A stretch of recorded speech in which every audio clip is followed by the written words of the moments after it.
There is an overflow of misinformation and disinformation about President Chamisa launching a party on the 29th, but any normal person who knows how smart President Chamisa is would know that even the design of the party, how it was named and everything, does not characterize the smartness of the president.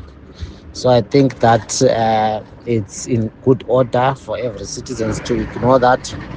I'm sure the president himself knows and understands the importance of taking an action at the moment to reassure the people of Zimbabwe that their leadership is with them. And I think that his response on his socials, that the message circulating is not from him, is not necessarily to say that he's not working on something. I think, and all logic says he is working on something, but when the right time comes, he is going to announce to the people of Zimbabwe the project and how it's going to operate and who he is going to be working with. I think that the people of Zimbabwe must be patient, but in their patience, they must be ready to mobilize and organize themselves to overthrow this cruel regime that is currently leading this country.